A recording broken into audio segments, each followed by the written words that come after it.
बच्चे को कई बार बच्चा ये सोच लेता है कि बीच में कहीं इस एंगल की बात तो नहीं कर रहे। पीवाईक्यू में एक क्वेश्चन आ गया था। हाँ अच्छा, और एनर्जी का सबसे लीस्ट है तो स्टेबिलिटी का स्टैगर्ड फॉर्म है ये। स्टैगर्ड फॉर्म को हम सबसे ज्यादा स्टेबल कहते हैं। तो बॉन्ड एंगल क्या है? एक एटम से जुड़ी दो वैलेंसी के बीच का एंगल। जैसे ये एक एटम है, ठीक है, इससे चार वैलेंसी जुड़ी है, 1 2 3 4। ये एटम है, इससे ये दो वैलेंसी है, दो वैलेंसी के बीच का जो एंगल है ये सफेद काला सफेद, ये एंगल है बॉन्ड एंगल। सफेद काला सफेद ये एंगल है बॉन्ड एंगल, सफेद काला सफेद ये एंगल है बॉन्ड एंगल। ठीक। जबकि डायहेड्रल एंगल क्या होता है?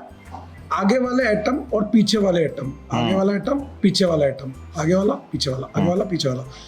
आगे वाले एटम से जुड़ी कोई स्पेसिफिक वैलेंसी और पीछे वाले से जुड़ी कोई स्पेसिफिक वैलेंसी के बीच का एंगल क्या होता है? Dihedral angle. तो अभी बच्चों को जो सामने से दिख रहा है डायहेड्रल एंगल वो 0 दिख रहा होगा। अभी इस वाले और इस वाले को स्पेसिफिक मान के चलो। हाँ। तो ये वाला ये वाला ये वाला ये वाला सफेद काला काला सफेद, इसके बीच का जो एंगल है वो डायहेड्रल एंगल है। तो इसमें एक कंफ्यूजन ये भी हो सकता है, बच्चे को कई बार बच्चा ये सोच लेता है कि बीच में कहीं इस एंगल की बात तो नहीं कर रहे। तो यहाँ पर भी आप देखोगे तो ये बॉन्ड और ये बॉन्ड के बीच का भी एंगल बॉन्ड एंगल ही बोला जाएगा।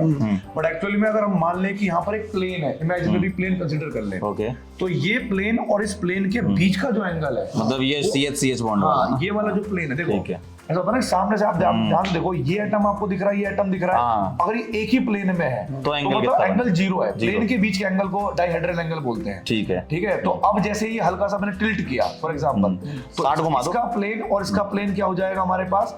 अलग अलग आ गया। तो ये हमारे पास हो जाएगा आपके पास डायहेड्रल एंगल बेसिकली। तो दो टाइप के अगर हम देखें तो एक ये हो गया आपका, सामने से आपको दिख रहा होगा बच्चों 0 डिग्री के आसपास, और अगर मैं इसको 60 डिग्री घुमा दूं ऐसा, तो आप सामने से दिख रहा होगा 60 डिग्री, मतलब इस और इसके बीच का एंगल जो दिख रहा है सामने से। ठीक है। और इसमें हम एक चीज और भी बता सकते हैं कि अगर आप देखोगे बेटा कि ये वाला एटम और ये वाला एटम अभी एक दूसरे के ट्रांस पे है, मतलब अपोजिट साइड में, तो रिपल्शन कम होगा, स्टेरिक हिंड्रेंस कम है। अगर हम इसको पहले वापस उसी जगह पर ले आए कि जब बॉन्ड एंगल 0 है, तो ये एटम और ये एटम पास पास होते हैं, इनके ये वाले इलेक्ट्रॉन और इनके ये वाले इलेक्ट्रॉन बहुत पास पास होने की वजह से इनमें रिपल्शन होता है। अच्छा। और जिस मॉलिक्यूल में रिपल्शन होगा उसकी एनर्जी ज्यादा होगी, स्टेबिलिटी कम होगी। एनर्जी ज्यादा होगी तो स्टेबिलिटी कम होगी।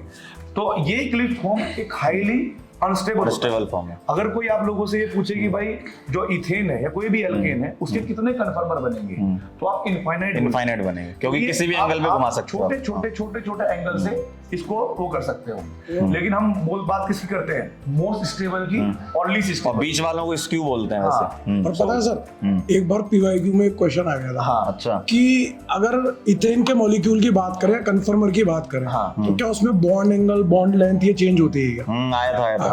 अब आप इसको घुमाओ, और अभी अपन ने बॉन्ड एंगल डिफाइन किया है। बॉन्ड एंगल क्या डिफाइन किया है कि भैया एक एटम से जुड़ी दो वैलेंसी के बीच के एंगल। घुमा लो भैया, चेंज ही ना हो रहा। चेंज नहीं हो रहा। क्या चेंज हो रहा है? डायहेड्रल चेंज हो रहा है। हाँ, चेंज हो रहा है dihedral angle. Bond angle change नहीं होता। बॉन्ड लेंथ क्या है? इस एटम और इस एटम के बीच की दूरी, वो भी कहाँ चेंज हो रही? देखो, घुमा लो।